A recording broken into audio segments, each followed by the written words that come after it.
Herkese merhaba, kanalıma hoş geldiniz. Bu videomda sizlere motifli tunik süveter tarifi paylaşacağım. Bakın uzunca hazırladım ama sizler bunu daha kısa yapabilirsiniz. Buna kol ekleyebilirsiniz, bunu hırkaya çevirebilirsiniz.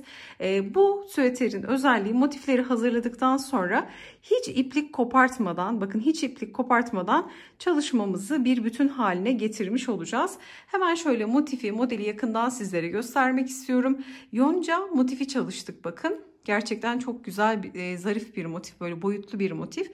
Şöyle göstermek istiyorum bakın. Ben böyle batik bir iplik kullandım. Kenarında tek renk kullandım ama sizler dilediğiniz renklerle bu çalışmayı rahatlıkla yapabilirsiniz. Bakın şöyle göstermek istiyorum. Birleştirmesinde hiç iplik kopartmıyoruz. Etek ucundan başlıyoruz, bakın uç kısmından başlıyoruz birleştirmeye. Önden arkaya doğru devam ederek bir bütün halinde çalışmamızı bitiriyoruz. Ben şöyle kenar kısmında bir yırtmaç kullandım. Sizler yapmayabilirsiniz, dediğim gibi. Bir bütün halinde de olabilir. Ben bunu uzun çalıştım. Daha kısa da yapabilirsiniz. Beden ayarlamasında nasıl yapacağımızı video içerisinde sizlerle detaylı olarak paylaştım. Böyle kenar kısmında da bakın böyle minik minik tomurcuklar yaptım. Bu da gerçekten çok yakıştı.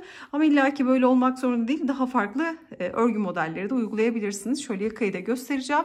Önü arkası aynı şekilde. Hiçbir eksiltme artırma yok. Sadece motifleri bir araya getirerek böyle güzel bir süveter çalışmış olacağız. Umarım sizler de beğenir ve denersiniz. Gerçekten giyildiği zaman şahane duruyor. Beden açıklamasında video içerisinde bulabilirsiniz. Mankenim 40 beden, 36-40 bedene birazcık oturuyor.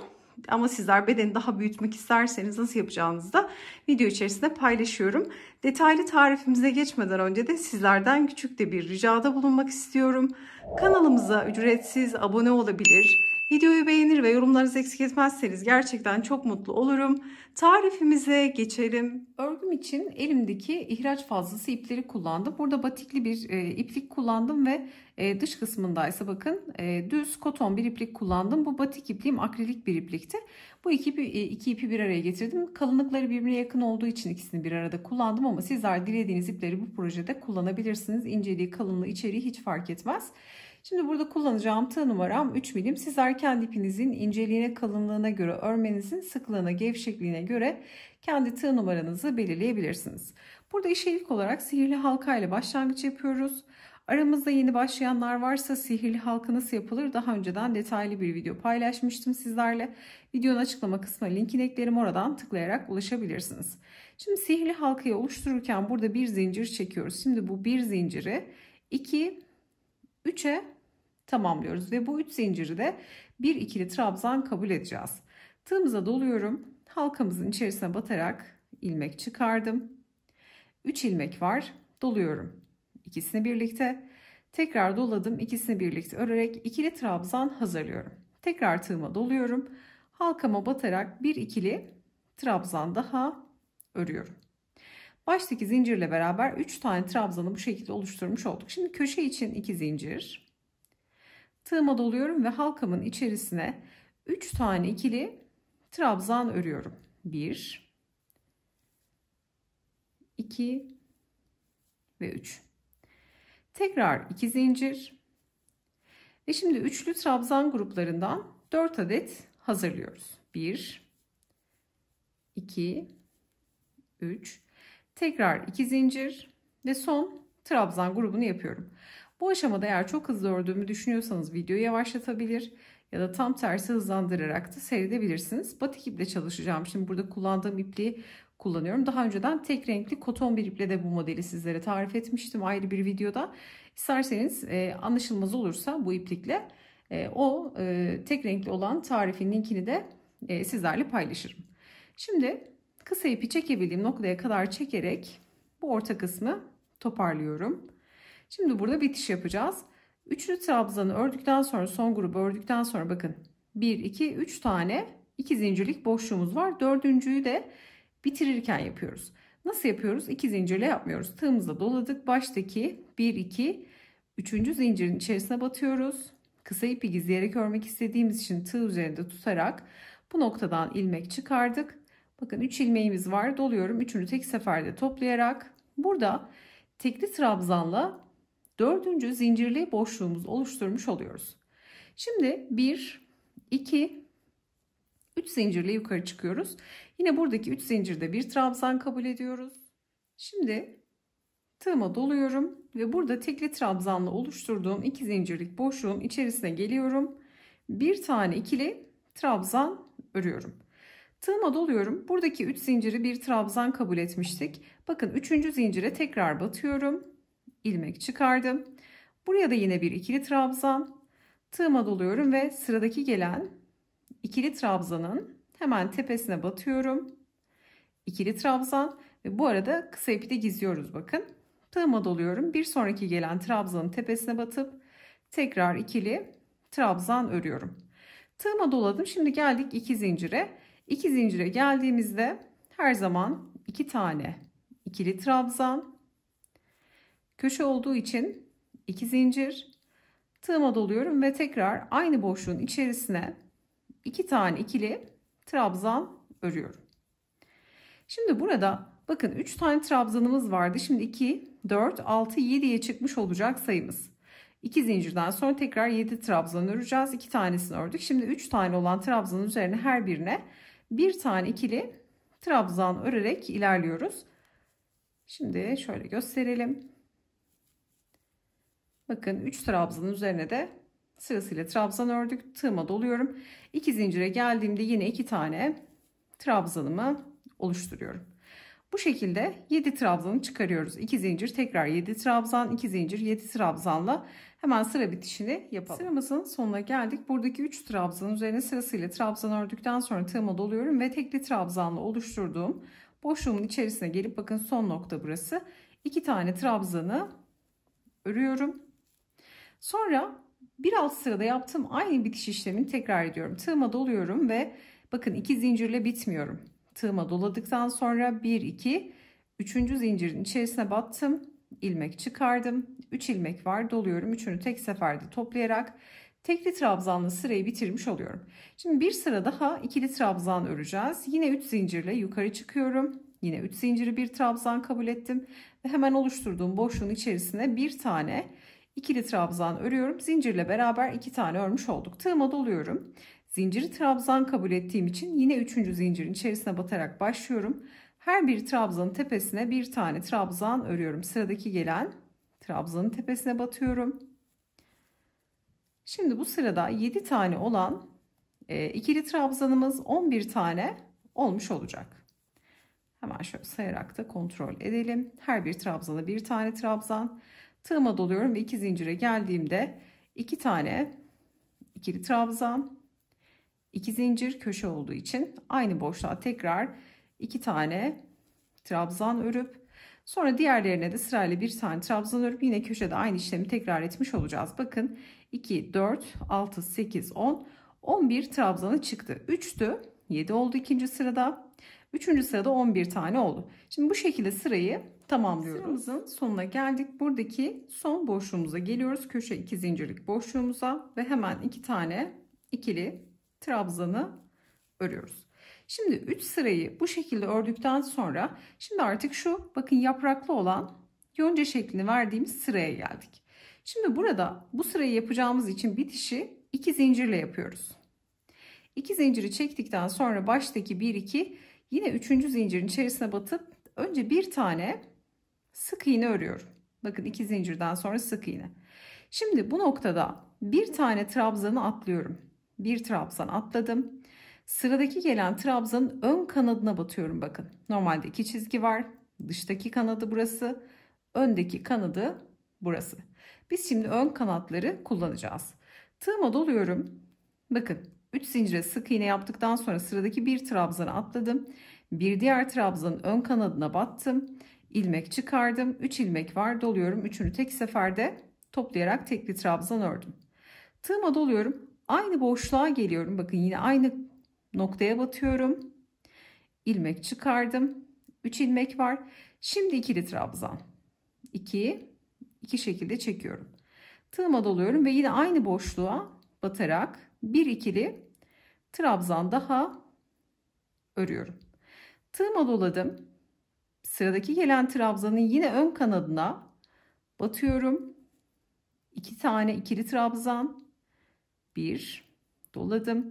Aynı boşluğa ikinci ikili trabzan doladım. Aynı boşluğa bakın ön kanada ilmek çıkarıp tekli trabzanla yaprağı oluşturdum. Şimdi bir tane trabzan atlıyorum. Bir diğer trabzanın ön kanadına. Bakın bu sırayı örerken ön kanatlara batacağız. Sonra bu tek renkli ördüğümüz trabzanları da dıştaki tek kanatlara batarak öreceğiz. Şimdi tekli trabzanı ördükten sonra sıradaki trabzanı atlıyorum. Ön kanadı tığıma dolamadan ön kanada batıyorum. İlmek çıkardım. Sık iğne. Sık iğneden sonra tığıma doluyorum. Bir tane trabzan atladım. Bir diğer trabzanın ön kanadına batarak önce bir tane tekli trabzan ve sonra aynı boşluğa iki tane ikili trabzan örüyorum. Burada dediğim gibi çok karışık gelirse size bunu tek renkli anlattığım bir videom var. O videoyu da sizlerle açıklama kısmına eklerim, bakabilirsiniz. Şimdi tekli trabzan, iki tane ikili trabzan ördük. Tığıma doluyorum. Sıradaki gelen bir sonraki trabzanın yine hep ön kanadı, bakın hep ön kanada batıyoruz bu sırada. Şimdi buraya tekrar iki tane ikili trabzan. Şimdi bir sonraki trabzana battım. İki tane ikili trabzan. Tığıma doluyorum. Bir tane tekli trabzan aynı boşluğa. Sonra sıradaki trabzan atlıyorum. Son trabzan oluyor bakın. Son trabzanı yine ön kanadına batarak ilmek çıkardım. Sık iğne. Yapraklı kısmı başlangıçta bu şekilde yaptık. Şimdi iki zinciri nasıl geçeceğiz? Direkt zincirin, bakın iki tane zincir var burada. Hemen zincirin içerisine batıyorum. İlmek çıkardım. Kaydırma yaptım. İkinci zincire battım. İlmek çıkardım. Kaydırma yaptım. Şimdi başlarken zincirle başladığım için direkt zincirin içerisine batmıştım. Ama şimdi burada trabzanla başlıyoruz bakın. Ne yapıyorum? Kaydırmadan sonra hemen ilk gelen trabzanın ön kanadına batıyorum. Hep ön kanadı alıyoruz bu sırada. Sık iğne, tığıma doluyorum. Bir tane bakın atlıyorum. Bir diğerine. Bir tane tekli trabzan. İki tane ikili trabzan örüyorum. Ön kanadına. Sonra tığıma doluyorum. Atlamadan hemen sıradaki gelen trabzana iki tane ikili trabzan ve bir tane tekli trabzan aynı boşluğa. Sonra bir trabzan atlıyorum. Bir diğerinin ön kanadına direkt sık iğne. Yani şuradaki yaptığım işlemi tekrar ediyorum. Sık iğneden sonra yine bir tane atlıyorum. Bir diğerine tekli trabzan, iki tane ikili trabzan aynı boşluğa. Sonra bir diğer trabzana iki tane trabzan, bir tane tekli trabzan, bir boşluk atlıyorum. Bir diğeri yani sonuncu trabzana da sık iğne ile geçiyoruz. Sonra kaydırmayı da yine iki zincirde kaydırmalarla geçip bu şekilde yapraklı formu oluşturmuş oluyoruz. Şimdi şöyle baktığımızda da bakın şu kısımları görüyorsunuz. Dıştaki tek kanatları. Şimdi bir diğer sırada bu noktaları kullanacağız ama istiyorum ki tarif etmiş olduğumuz gibi şu köşe dönüşleri sağlayarak sıra sonuna kadar gelelim. Bitişi yapıp yeni renge nasıl geçiyoruz hemen bunu paylaşalım. Sıramızı tamamladık. Son trabzana da sık iğne ördükten sonra iki zincirimiz vardı. Şimdi diğer noktaları yaptığım gibi iki zincire de yine kaydırma yapıyorum. Kaydırmadan sonra ipimi bir 5 santim kadar kesip direkt ilmeğimden çıkartıyorum. Sonra hemen şu başladığım ilk sık iğnenin tepesine batıp ipi arka tarafa alıyorum. Şimdi bunu da örerken gizleyebiliriz. Şimdi bakın yonca şeklini verdik. Orta göbek kısmını tamamladık. Arkada bakın kesik çizgiler duruyor. Dıştaki tek kanatlar duruyor. Şimdi buralara batarak çerçeve kısmını yapmış olacağız. Şimdi tek renk olan ipimi alıyorum. Burada koton iplik kullandım. Buradaysa akrilik ip kullanmıştım. Dediğim gibi bunlar ihtiyaç fazlası ipler. Ama sizler birçok batik ipliği bulabilirsiniz. Koton ipleri de bulabilirsiniz. İstediğiniz şekilde renklerini kendinize göre çalışabilirsiniz. İşe ilk olarak zincirle ilmek oluşturarak başlıyorum. Tığıma doluyorum. Hemen istediğiniz herhangi bir köşe iki zincirlik boşluktan başlayabilirsiniz. Hemen biz şuradan başlayalım. Köşe iki zincirlik boşluğa batıyorum. İlmek çıkardım. 3 ilmeğim var. Doluyorum. İkisini birlikte örüyorum. Kısa ipi gizleyerek örmek için hemen burada bu tarafa geçirdim. Kalan 2 ilmeği de örerek birinci ikili trabzanımı ördüm. Tığıma doluyorum. Aynı boşluğa bir ikili trabzan daha örüyorum. Köşeye 2 tane trabzan ördüm. Tığıma doluyorum. Şimdi bakın şu dışta tek kanatlar var. Burada ikili köşeleri ördüğümüz, iki zinciri ördüğümüz ikili trabzanlar hariç hatırlayalım. 3 trabzandı, 7 idi, sonra 11'e çıktı. Şu arada 11 tane trabzan var. Şimdi biz buradaki dış kanatlara batarak 11 trabzan öreceğiz. Şu baştaki 2'yi saymıyorum. Tığıma doluyorum. Hemen bakın buradaki trabzanın önden de kontrol edebilirsiniz. Biraz batik olduğu için umarım anlaşılıyordur. Bakın ördüğüm, sık iğneyi ördüğüm trabzanın hemen şöyle açık açık göstermek istiyorum. Bakın buradaki dıştaki tek kanadına batıyorum. Şurada biraz kaydırma olduğu için bu biraz gizleniyor gibi. Dıştaki tek kanadına batıyorum. İkili trabzan örüyorum. Tığıma doluyorum. Hatta şöyle tutalım, daha net görünecektir. Şimdi burada 1, 2, 3, 4, 5, 6, 7, 8, 9, 10, 11 tane dış kanat var bakın. 11 tane noktamız olacak. Şimdi tığıma doluyorum. Bir sonraki tek kanada batıyorum. İkili trabzan. Şimdi burada sırasıyla 11 tane ikili trabzanı bu şekilde öreceğiz. Dış kanatlarını almamıştık. Sadece ön kanatlara batmıştık. Dış kanatları bu sırada kullanacağımızı söylemiştik. Bakın. Şöyle de göstereyim. Şimdi sayı 11 tane olacak. Mutlaka sayılara dikkat edin. Çünkü bir eksik bir fazla olursa motifleri birleştirirken sorun yaşarsınız. O da çirkin bir görüntüye sebep olur. Mutlaka sayarak ilerlemekte fayda var. Şimdi duruyorum. Köşedeki bakın ilk başladığımız şu kısa ipi de şöyle arkaya alalım. Kafamızı karıştırmasın. 2 zincire battığım trabzanları saymıyorum. Bu 2 trabzanı saymıyorum. Bu iki tane trabzandan sonra 1, 2, 3, 4, 5, 6, 7, 8, 9, 10, 11 tane örmüşüz. Yani buradaki 11 trabzanı ördüm. Şimdi ne yapıyorum? Burada 2 zincirlik boşluğumuz var. Tığıma doluyorum. Hemen 2 zincire bakın öne geliyorum. Buradaki 2 zincire geliyorum. Direkt 2 tane ikili trabzan örüyorum.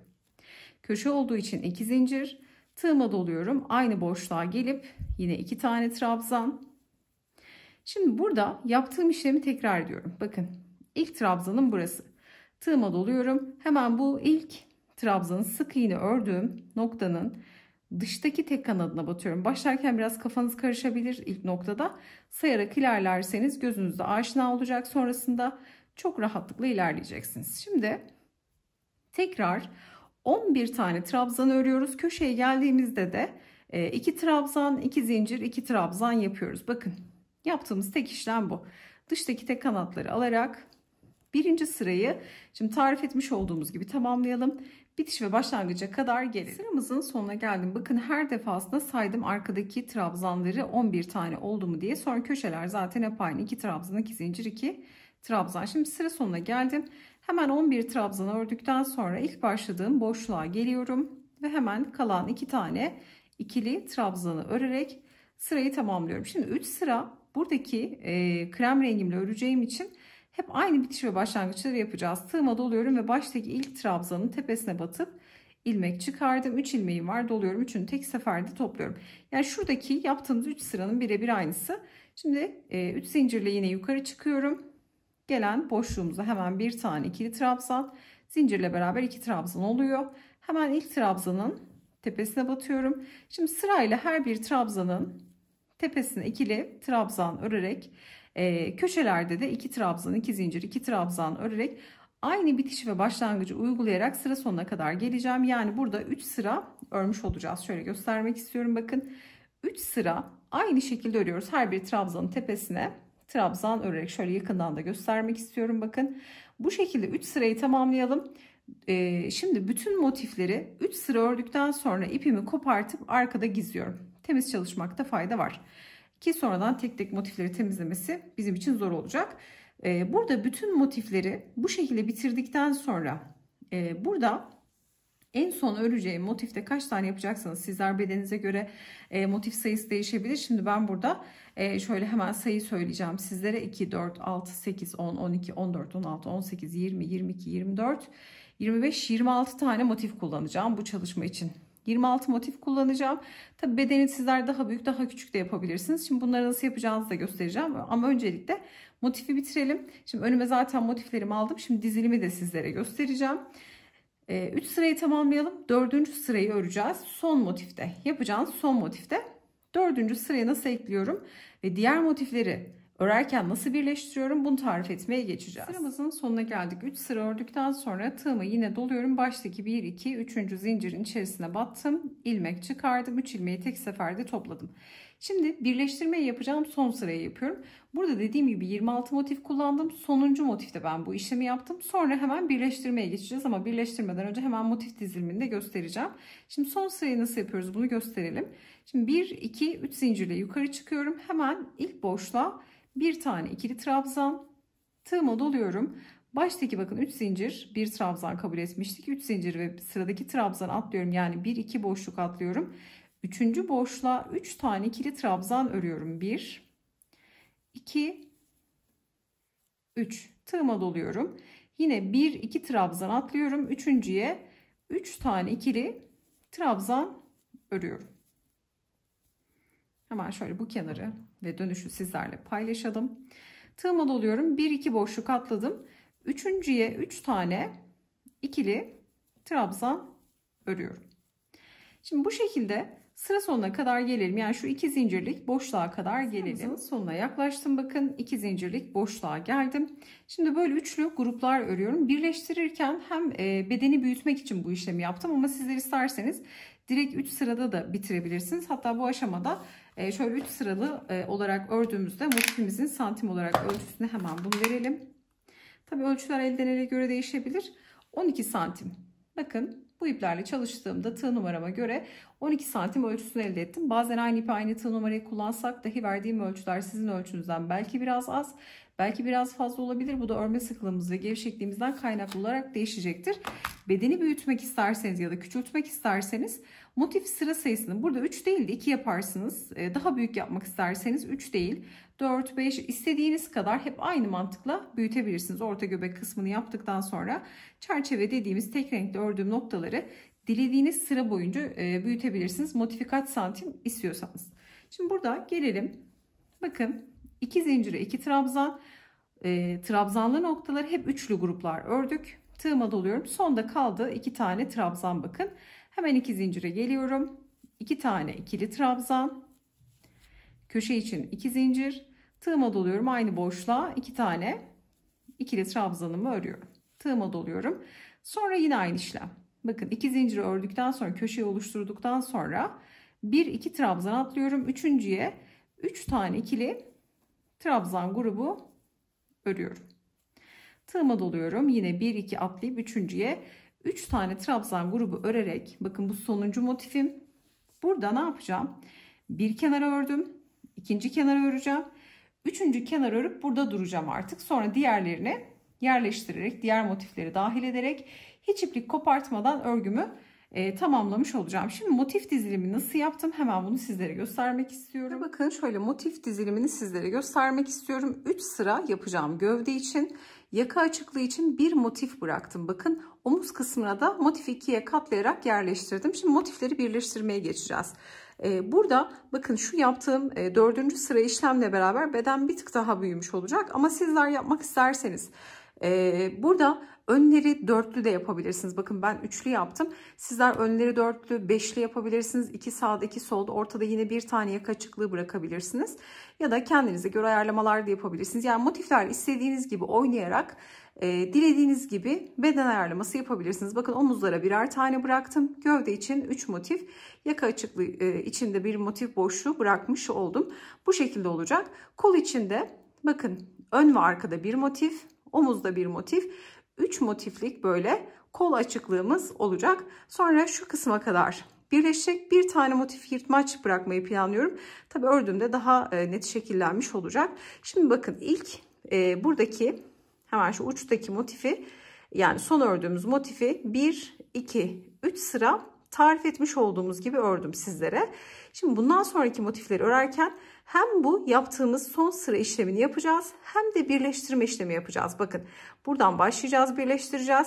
Tekrar buraya öreceğiz. Bu uca geleceğiz. Sonra diğer motifi dahil edeceğiz. Bu şekilde yukarı çıkmak için de burada kalıp sonra buradan dahil ederek Aynı işlemlere devam edeceğiz. Şimdi bunu da örerek sizlere daha net bir şekilde göstermiş olacağım. Burada bakın şöyle motifleri yerleştirdim.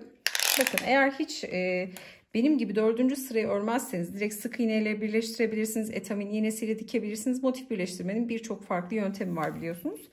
Direkt bu şekilde birleştirdiğinizde beden kısmı 3 motifle, tabii benim ördüğüm ölçüye göre bu.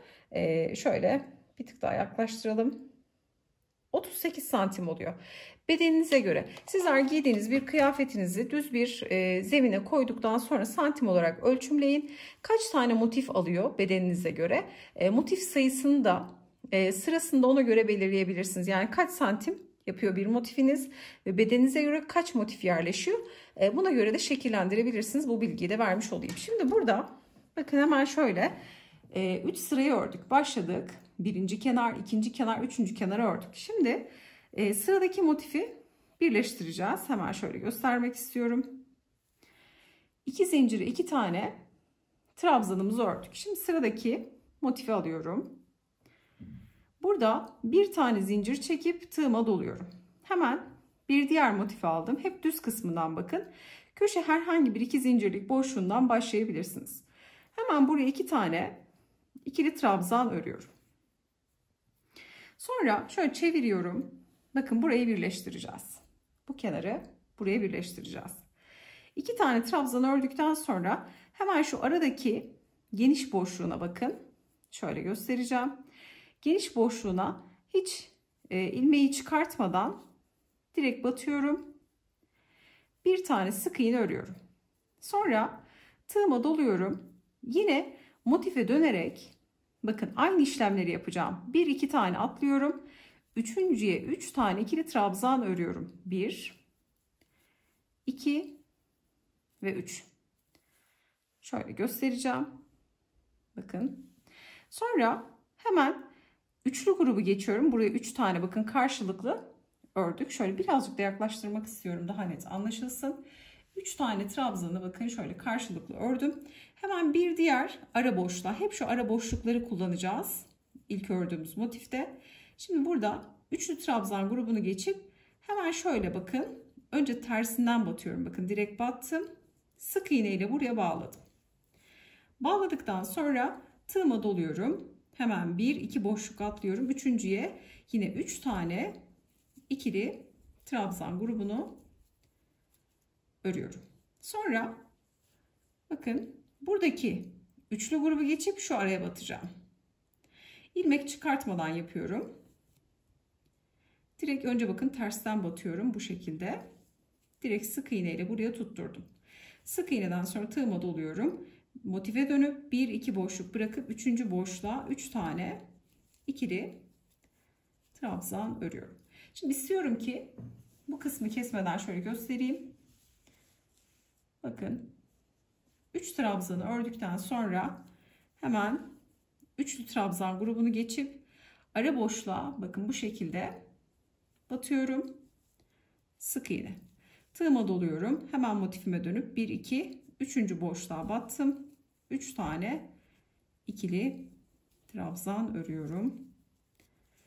Hemen diğer üçlü grubu geçiyorum. Hemen ara boşluğa batıyorum. Tersten düze doğru. Sık iğne. Tığıma doladım. Yine 1-2 üçüncüye batarak. Şimdi bu şekilde burayı kesmeden örmek istiyorum ki akılda hiç soru kalmasın. Bakın hep aynı işlemleri tekrar ederek örüyorum. 1-2 3. Çok keyifli. İp kopartmadan yaptığınız için de çabuk da bitiyor. Bakın ara boşluğa battım. 1-2 3. Hem beden büyütme gibi oluyor bu. Tabi sizler 3 sıra sizin için yetiyorsa 2 sırada örersiniz son dışta geçtiğimiz noktayı. Şimdi geldik şu araya battıktan sonra 1-2 boşluk kalıyor. 2 zincir geliyor. Direkt 2 zincire 2 tane ikili trabzan. Şimdi buradaki zincirli kısım birleşecek bakın. Şu arayı birleştirdik. Şöyle göstereceğim. Bakın çok güzel bir birleştirme oluyor. Şimdi 2 zincire geldim. 2 tane trabzan ördükten sonra burada şöyle bir zincir çekmem yeterli. Buradaki 2 zincire batıyorum. Zinciri buradan geçirdim. Şimdi kasma yapmasın diye 2 zincir çekiyorum. Tığıma doladım ve aynı boşluğa gelip 2 zincirlik boşluğa 2 tane trabzan örüyorum. Bakın bu şekilde birleştirdim. Umarım açıklayıcı olmuştur. Şimdi aynı işlemleri tekrar edeceğim. 1-2 trabzan atlıyorum. 3. noktaya batıp 3 tane ikili trabzan örüyorum. Hemen şöyle geniş açıya alalım. Bakın tarif etmiş olduğum gibi devam edeceğiz. Burada da yine baştaki yaptığım motif gibi 1, 2, 3 kenar ördük başlangıçta. Sonra ikinci motifi dahil ederken birinci kenarı örüyoruz. Şimdi ikinci kenarı öreceğim. Üçüncü kenarı örüp hemen diğer motifi yerleştireceğim. Bu şekilde diğer motifi de yerleştirirken bir üst sıraya çıkacağım için burada bu kenarı birleştirdikten sonra ikinci kenarı örüp burada durup bir yukarı motif sırasını birleştirmiş olacağız. Şimdi tarif etmiş olduğumuz gibi ilerleyelim. Bakın bu kısmı göstermek istiyorum. Akılda hiç soru kalmasın. Yine tarif etmiş olduğumuz gibi dördüncü kenar sıramızı aynı şekilde geçtik. 2 zincir 2 tane trabzan ördükten sonra hemen ne yapıyorduk burada? Bir tane zincir çekiyorum. Tığıma doluyorum. Yeni motifi alıyorum. Herhangi bir 2 zincirlik boşluğundan başlayabilirsiniz. 2 zincire batıp 2 tane ikili trabzan, 2 tane trabzan ördükten sonra hemen bakın şu 2 trabzandan sonra gelen ara boşluğa bakın bu şekilde direkt batıyorum. Sık iğne örüyorum. Sık iğne ile bağlantıyı sağlıyorum. Tığıma doluyorum. Sonra 1-2 boşluk atlayıp 3. boşluğa batarak yine aynı şekilde 4. sırada ördüğümüz işlemi tekrar ediyoruz. Üçlü grubu geçiyorum. Ara boşluğa bakın. Ara boşluğa sık iğne. Burada yine 1, 2, 3. boşluğa dönüp yani ördüğümüz 3. motife geçip aynı işlemleri tekrar ediyoruz. Çok çok kolay bakın. Sadece elinize alıp yani şu aşamada mantığını anlamadıysanız eğer mutlaka motifleri elinize alın. Birleştirmeye çalışın. Elinizdeyken çok daha rahat kavradığınızı göreceksiniz. Bunu da söylemiş olalım. Şimdi bakın 3 sıradan oluşuyor gövde dediğim gibi. Şimdi burada birleştirdiğimiz gibi birinci kenarı birleştiriyoruz. Hem örüyoruz hem birleştiriyoruz. Fakat yukarı çıkacağımız için bir üst sıraya geçeceğimiz için hemen ikinci sırada bitireceğiz. Ama sizler daha büyük yapacaksanız yine aynı mantıkla ilerleyebilirsiniz. Şimdi bu kenarı örelim. İkinci kenarı örelim. İkinci kenarda durup diğer motifi nasıl yerleştiriyoruz? Bir üst sıranın motifini nasıl yerleştiriyoruz? Hemen bunu tarif etmeye geçelim. Bakın size söylemiş olduğum gibi birinci kenar ikinci kenara birleştirdik ve şimdi burada duruyoruz. Bir üst sıranın motifini yerleştireceğiz. Ne yapıyorum? Hemen bir zincirle yine aynı dönüşü sağlıyorum. Bakın tığıma doluyorum. Üst sıranın motifini aldım. Şöyle örgüyü çevirelim. Daha rahat örmek için. Şimdi 2 zincire geliyorum. Aynı işlemler. Hiçbir farklılık yok. Sadece üst sıraya geçmiş oluyoruz. 2 tane trabzan ördükten sonra hemen ara boşluğa geliyorum. Bir sık iğne ördükten sonra 1-2 boşluk atlıyorum. 3. boşluğa hemen burada 3 tane ikili trabzan grubunu örüyorum. Yine aynı işlemler bakın. Burada önemli olan şu kesişen nokta. Bakın burada değişen hiçbir şey yok. Sadece buradan dönüş sağladık. 3. sırayı örmedik. Şimdi bu kenarı örelim. Hemen şu orta kısımda ne yapıyoruz? Bunu tarif etmeye geçelim. Bakın şimdi tarif etmiş olduğum gibi orta kesişen noktaya kadar geldim. Şimdi üçlü grupları ördüm. Hep sık iğnelerle ara boşluklara batarak birleştirmemizi yaptık. Şimdi geldik buradaki son ara boşluğa battık. Sonra artık 2 trabzan 2 zincirlik boşluklar geliyor bakın. Şimdi şurada bütün motif çalışmalarında bu geçerlidir. Bütün kare motifi yapımlarında geçerlidir. Her zaman motifi çaprazındakine birleştiririz. 4 kesişen motifte her zaman motif çaprazındakine birleşir. Dörtlü motiflerde bu buna birleşecek. Bu da yeni gelecek olan buradaki motife birleşecek. Her zaman çaprazlı şekilde birleşir. Şimdi ördüğümüzde göreceksiniz. Geldim. Sık iğneden sonra 2 trabzan kalıyor. Atlıyorum 2 zincirlik boşluğa. 2 tane trabzan örüyorum. 2 zincir çekiyorum. Kasmasın diye 2 zincir çekiyorum. Bakın şimdi bu motifin çaprazında kalan, bakın ördüğümüz motifin çaprazında kalan motifin 2 zincirlik boşluğunu kullanacağız. Diğer 4. motifi birleştirirken de bunun 2 zincirlik boşluğunu kullanacağız. Şimdi geliyorum. Hemen buradaki çaprazındaki motifin 2 zincirlik boşluğuna battım. İlmeği buradan geçirdim. Yine 2 zincir çekiyorum. Tığıma doluyorum ve motifime dönüyorum. 2 zincirlik boşluğa 2 tane trabzan örüyorum. Tığıma doladım. Yine 1-2 trabzan atlayıp 3. noktaya batıp 3 tane trabzan grubunu örüyorum. Doluyorum. 1 2 üçüncüye batıp 3 tane trabzan grubunu örüyorum. Şimdi şöyle yaklaştıralım. Bakın. Bu şekilde birleştirdik. Şimdi yukarı ördüğümüz, yani ikinci sırayı ördüğümüzde birinci kenar, ikinci kenar öreceğiz. Şimdi diğer motif yerleşecek. Şimdi burada ikinci kenar ördükten sonra şimdi burada iki kenar birleştirip üç kenar öreceğiz. Şimdi başlarken köşede birinci kenar ördük. Şimdi ikinci kenarı boş örüyoruz. Diğer motifi yerleştirirken bu uçtan başlayarak birleştireceğiz. Orta kesişen kısmı yapıp burada ikinci kenar öreceğiz. Tekrar üçüncü kenar örüp bir diğer motifi aynen yerleştireceğiz. Buraya kadar örmüştük. Üçüncü kenara kadar. Sonra buradan birleştirip öreceğiz. Bunu da birleştirip örüp sonra buradan dönüş sağlayarak bu kısımda tamamen örüp tekrar başa gelmiş olacağız. Yani şöyle düşünün. Şuraya kadar ördük. Şunu ikinci sıra kabul edin. Buradan aynı şekilde dönüşü sağladık. Buradan başa kadar geldik. Başa geldikten sonra ikinci sırada yaptığımız motif işlemlerini birebir tekrar etmiş oluyoruz. Umarım mantığı anlaşılmıştır ama ben şimdi burada kesmeyeceğim yeni başlayanlar için. Şimdi şu uca kadar gelelim. Buradaki motifi dahil edip hemen şu kesişen noktayı gösterelim. Çünkü şurası önemli. Diğer noktalar tamamen aynı. Hemen kesişen noktada çaprazına nasıl birleştiriyoruz bunu tekrar etmiş. Şimdi bakın orta kesişen kısma geldik. Burada üçlü grubu ördükten sonra sık iğneyi ördüm. 2 tane trabzan ve zincirli nokta geliyor. Hemen ne yapıyorum? Tığımı doluyorum. Öncelikle 2 trabzan atlayıp 2 zincire 2 tane ikili trabzanımı örüyorum. Sonra 2 zincirimi çekiyorum. Ve bakın ne demiştik? Bu motifi çaprazındakine. Hemen çaprazın 2 zincirlik boşluğunu buluyorum. Batıyorum. İlmeği buradan geçirdim. Hemen 2 zincir çekiyorum. 1, 2.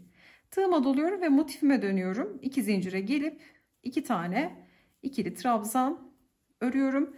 Sonra bakın tığımı hiç çıkarmıyorum. Karşıdakine birleştireceğim. Ne yapıyorum? 2 tane trabzanı geçiyorum. Artık orta kesişti. Zincirli nokta. 2 trabzan karşılıklı birbirine bakıyor. 2 trabzandan sonra ara boşluğa batıyorum.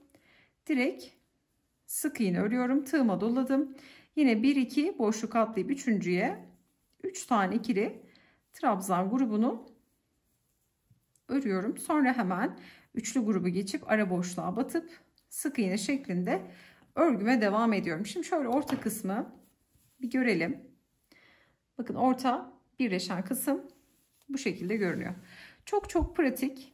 Dediğim gibi kasma yaparsa isterseniz köşeleri üçlü de çalışabilirsiniz ama zaten 2 zincir çektiğim için ikili trabzan örmek yeterli oluyor.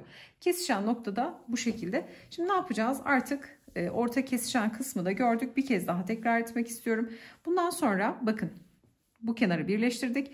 Buradaki kenarı örüp üçüncü kenarı da boş öreceğiz. Sonra diğer motifi yerleştirip buradan bağlantımızı kurup aynı buradaki gibi bir iki kenarı birleştirip sonra şu dışta kalan kenarı normal burada 2 trabzan ördükten sonra 2 zincir 2 trabzan sonra 2 boşluk atlayıp 3 trabzan, yani şu kenardaki yaptığımız işlemi yapıp aynı dönüşü sağlayıp bakın buradaki aynı dönüşü sağlayıp burada şu dönüşü yaptıktan sonra bu kenarı da ördükten sonra sıra sonuna kadar şurada trabzanlarımızı örüyoruz.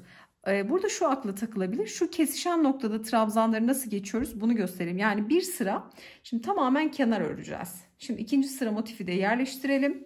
Şuradaki dönüşü ve hemen şu aralardaki geçişleri de sizlerle hızlı bir şekilde paylaşacağım. Size tarif etmiş olduğum gibi bu sıradaki üçüncü motifi de aynı şekilde yerleştirdim. Dönüşümüzü sağladık. Burada 2 zincir çekip yine aynı işlemleri uyguladık. Bu kenarlarda uyguladığım gibi. Sonra yine klasik motif dönüşümüzü yaptık. 2 trabzan, 2 zincir, 2 trabzan ve şimdi geldik şu ortadaki kesişen noktaya. Burada akılda soru kalabilirdi. Çünkü tamamen bakın sıra sonuna kadar burada örerek geleceğiz. Şimdi burada ne yapıyorum? Üçlü grubu ördükten sonra son 2 trabzan atlıyorum. 2 zincir geliyor. Bakın burada 2 tane trabzan örmüşüz. Eksik olan 2 zincire 2 trabzanı da hemen örüyoruz. 1 2 trabzan. Şimdi burada sık iğne ile birleştireceğim için bir tane zincir çekmem yeterli. Ne yapıyorduk? Biz motiflerde geçiş yaparken arada bir zincir kullanıyorduk. Şimdi şurada bir zincirlik boşluğumuz var. Bakın bir zincir çektim. Bir zincirlik boşluğa direkt batıyorum. Sık iğne.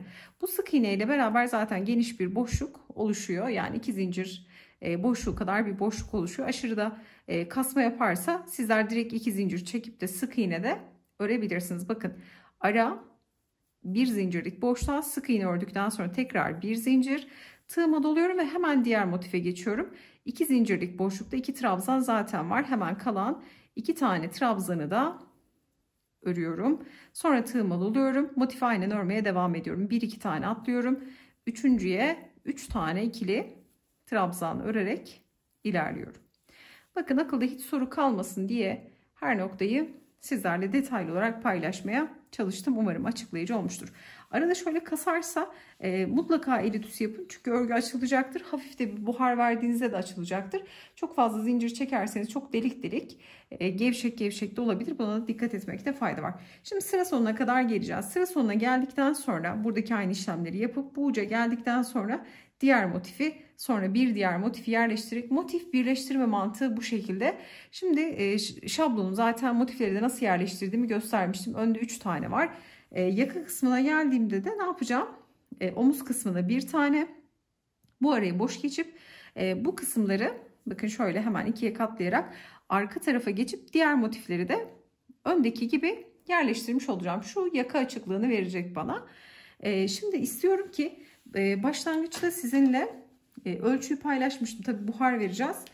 Burada bir ölçü de değişikliği olacak. 38 santimdi bakın. Şurada hemen şu kısmı da ölçmek istiyorum. Yaklaşık bir 2 santim daha kenara öreceğimiz için şöyle tuttuğum zaman bakın yaklaşık bir eni 45 santime yakın artmış oluyor. Kenar birleştirme ile beraber dediğim gibi beden büyütmesini ben bu şekilde de uyguladım. Sizler de mutlaka motif sırasını örerken bu, eğer benim gibi birleştirecekseniz, sık iğne ya da etamin iğnesiyle dikiş yapmayacaksanız, direkt motifleri birleştirmeyip örerken birleştirme yapacaksanız, örerken de beden büyümüş oluyor. Bunu da belirtmekte fayda var.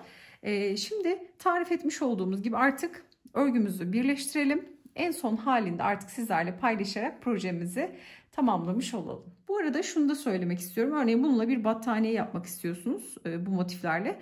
Bitişi yaparken de ne yapacaksınız? Örneğin şu iki sırayı birleştirdik. Sıra sonuna geldik.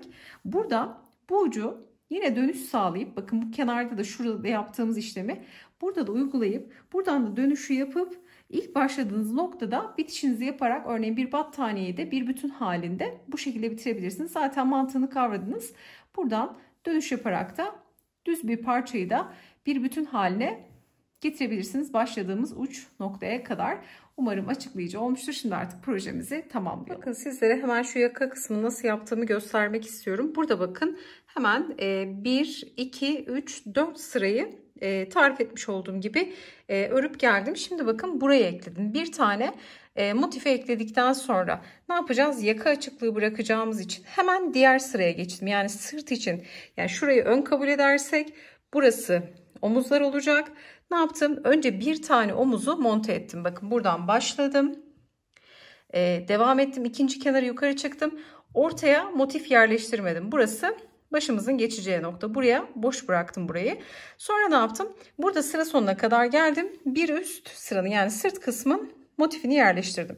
Sonra diğerini yerleştirdim. Bakın buradan yerleştiriyorum. Bu kısmı düz örüp geldim. Hemen üçüncü noktayı yerleştirdim. Şöyle göstermek istiyorum. Üçüncüyü yerleştirdim. Şimdi sırtın üçlüsünü yerleştirdim. Diğer omuz boşta kalıyor. Bakın şöyle bir görüntü. Zaten mantığını anlayacaksınız. Burada yerleştirdikten sonra şimdi ne yapacağım? Bu motifi, omuz motifini yerleştireceğim. Burada yine aynı işlemle buradan başlıyorum. Hemen şöyle göstereceğim. Bu kenarı birleştireceğim. Bunu yine çaprazına birleştirip bu kenarı düz öreceğim. Bakın aynı burada örmüş olduğum gibi burası yaka açıklığımız, başımızın geçeceği nokta.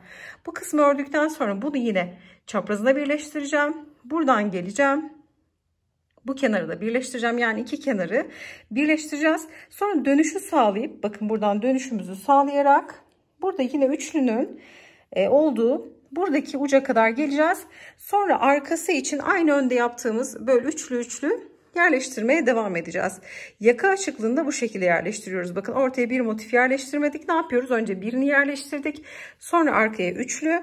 Sonra diğer omuzu yerleştirdik. Dönüşü sağlayıp arka tarafa geçerek üçlü üçlü yerleştirmeye devam ediyoruz. Bakın size tarif etmiş olduğum gibi omuz kısımlarını yerleştirdik. Yaka açıklığımızı bıraktık. Arkadaki 3 motifi yerleştirdikten sonra bakın şuraya göstermek istiyorum. 3 motifi kol açıklığı için bıraktık. 1, 2 ve bir de omuz kısmına gelen tek kısım bakın. Burada kol açıklığını oluşturduk. Sonra ne yaptık? Kol açıklığını oluşturduktan sonra bu motifi dönerken şu köşedeki motifi dönerken bunu hemen yan kenara bağladık bakın. Buraya bağlantısını sağladık. Yani bunun hemen şöyle göstereceğim. Bunu çaprazındakine bağlantı kurduk. Çünkü bakın 1, 2, 3 tane motifi kol açıklığı için bıraktık. Sonrası için yan kısmını bakın birleştirerek ördük. Sadece örneğin bunu sağ taraf olarak düşünelim. Sağ tarafını birleştirerek ördük. Bakın şöyle göstereceğim. Normal aynı bağlantıları sağladık. Yani buradan dönüş sağlarken normalde ne yapıyorduk? 3 tane motifi sırasıyla örüyorduk. Burada köşe dönüşünü sağlayıp sıra sonuna kadar geliyorduk. Bakın bu taraf açık. Şöyle göstereceğim. Bu tarafı birleştirmedik. Sol tarafı birleştirmedik. Burada bağlantıyı kurduktan sonra sıra sonuna kadar geldik. Bakın hiç bu sol tarafta bağlantı yok. Bu uca geldikten sonra bir üst sıranın 3 tane şöyle göstereceğim. 3 tane motifini yerleştirdik. Yerleştirdikten sonra ne yaptık? Bu kısımda buraları yerleştirdikten sonra buradaki bakın şöyle düşünün. Şu kısma kadar birleştirdik. Burada zaten bağlantıyı sağlamıştık. Sonra buradan zaten ön taraftaki motifin bakın yanındaki motif hemen örülmüştü zaten kenarı. Bunu da buraya birleştirdik. Dönüşü sağladık tekrardan. Yine bağlantıyı çaprazlı şekilde yapıp aynı şekilde sıra sonuna kadar örgümüz örerek geldik. Burada durduk bakın bu taraf açık. Yine bir üst sıranın 3 motifini de aynı şekilde yerleştirdik. Yan kısma bağladık. Bakın buradan yine bağlantıyı yapıp sıra sonuna kadar ördük. Bu taraf hep açık. Sonra yine 3 motifi yerleştirdik. Şimdi ben yırtmaç yapmak istediğim için bakın burada çaprazlı şekilde orta göbek kısmını bağladıktan sonra ne yaptım? Birleştirmedim bakın. Normalde birleştirerek de örebilir, uzatabilirsiniz. Ama bu kısım yırtmaç olacağı için bakın birleştirmeden bu son sırayı birleştirmeden döndüm ve uç kısmını ördüm. Şimdi bu kenardayım. Şimdi bu birinci motifleri yırtmaç olacağı için bu kısmı birleştirmeyeceğim. Nereden birleştireceğim? Şimdi bu tarafı birleştirmesi bakın daha kolay olacak. Şimdi buradan örüp geleceğim. Çünkü neden? Şöyle göstermek istiyorum. Bakın bu kenar örülmemiş. Şimdi şu yaptığımız üçlü gruplar bu kenarda örülmediği için önce ne yapacağız? Buradan örerek tamamen bakın kolu burada. Şöyle göstereceğim tekrardan. Tamamen örüp şöyle kol kısmını da yani omuzdaki motifi de dönüp burada 1, 2, 3 tane yine kolda açıklık bırakıp sonra şu kısmı zaten ördüğümüz için burayı birleştireceğiz. Bakın bu kısmı birleştireceğiz. Sadece sondaki motif açıkta kalacak. Sonra zaten bu kısmı birleştirirken de etek ucunun diğer kısmını örmüş olacağız. Çünkü bu tarafı ördük bakın. Etek ucunun bu kısmını örüp ilk başladığımız noktaya kadar gelmiş olacağız. Umarım açıklayıcı olmuştur. Bu şekilde detaylı olarak göstermek istedim. Şimdi artık örgümüzü bitirelim. İsterseniz sizler burada kenar süslemeleri de yapabilirsiniz. Yaka kısmına farklı örgüler geçebilirsiniz. Kol kısmına farklı örgüler geçebilirsiniz. Şimdi ben örgümü tamamlayacağım. Bir sonraki aşamaya da hemen birlikte geçelim. Size tarif etmiş olduğum gibi başladığımız noktaya kadar geldik. En son bu kenarda yırtmaç kısmını bıraktık. Diğer yan kenarı da birleştirdik. Şimdi kenar süslemesini yapacağım. Burada bakın şöyle hemen tığıma doluyorum. Köşeyi nasıl bitiriyorduk? Hemen ilk gelen noktaya batıp ilmek çıkarıp üçünü tek seferde toplayarak köşedeki 2 zincirlik boşluğu bu şekilde elde ediyorum. Şimdi bir tane zincir çekip hemen bu boşluğun içerisine bir tane sık iğne örüyorum. Sık iğneden sonra 2 zincir çekiyorum. Sık iğnenin ön kanadı ve gövdesindeki çizgiye batarak buraya da tekrar bir sık iğne örüyorum. Sonra bir tane trabzan atlıyorum. Bir diğer trabzana batıp direkt sık iğne örüyorum. Sık iğneden sonra 2 zincir. Hemen sık iğnenin ön kanadı ve gövdesindeki çizgiye batarak tekrar sık iğne örüyoruz. Sonra bir trabzan atlıyorum. Bir diğerine batıp sık iğne. Sonra 2 zincir. Hemen sık iğnenin ön kanadı ve gövdesindeki çizgiye tekrar sık iğne. Bir trabzan atladım, bir diğerine batıp sık iğne, 2 zincir, hemen tarif etmiş olduğum noktalara batıp tekrar sık iğne örüyoruz. Bir bıraktık, bir diğerine. Bu şekilde kenar süslemesi yaparak bitireceğim. Tabii sizler daha farklı süslemeler de yapabilirsiniz. Böyle ince bir böyle minik minik tomurcuklar geçerek buradaki kenar yırtmaç kısmından dönüş yapıp hemen diğer ön tarafı, yani şu etek ucunda diğer yırtmaça kadar buradan devam edeceğim. Başladığım noktada ipimi kopartacağım. Sonra kol kısmında da aynı örgüyü tekrar edeceğim. Yaka kısmında da yine aynı örgüyü tekrar etmiş olacağım. Şimdi bu şekilde örgümüzü bitirmiş olacağız. Böyle uzunca bir süveter oldu bu. Normal sizler yapacaksanız süveterinizi burada bir sıra eksik yaparsanız daha böyle belde kalır. Bu biraz daha kalçaya doğru bir uzunlukta oldu. Şimdi en boy ölçüsü vereceğim sizlere. Örgümüzün eni, bakın söylemiştim zaten, 45 santim. Örgümüzün boyu, tabii hafif de bir buhar vereceğiz. Birazcık daha açılma olabilir. Örgümüzün boyu 66 santim. Hemen şöyle kol açıklığını söyleyelim. Bakın 3 motifte kol açıklığı santim olarak yaklaşık 22-23 santim ölçüsünde. Hemen şöyle yaka açıklığını söyleyelim. Yaka açıklığı da 16 santim. Motifi de ikiye katladığımızda, yani şu kısımda omuzda, bu da yaklaşık 7-8 santim gibi olmuş oluyor. 7-8 santim aralığında. Ölçümüz de bu şekilde. Bu hazırlamış olduğum süveterim 36, 38, 40 bedene, yani 40'a da biraz vücuda oturur 40'da, ama 36, 38, 40 olabilecek bir ölçü oldu. Sizler salaşlığı nasıl istiyorsanız dediğim gibi ayarlayabilirsiniz. Zaten ölçülendirmeyi nasıl yapacağınızı videoda sizlere bahsettim. Bedeni büyütmek için motif sayısını artırabilirsiniz. Örneğin sağda 2 tane, solda 2 tane, ortada yaka açıklığı için bir tane beşli olarak da hazırlayabilirsiniz. Sıra sayısını daha az tutarak, motif sayısını çoğaltarak da büyütebilirsiniz. Ya da motif sıra sayılarını büyüterek de yine aynı şekilde çalışmanızı yapabilirsiniz. Şimdi artık örgümüzü bitirelim. Hafif de bir buhar verelim. Çünkü çiçekleri örerken illaki bozuyoruz. Hafif bir buhar vererek mankenimizin üzerinde artık videomuzu tamamlayalım. Örgümüzü sizlere tarif etmiş olduğumuz gibi tamamladım. Toplam ağırlığı örgümüzün 400 gram oldu. Bakın şöyle yakından da göstereceğim hemen.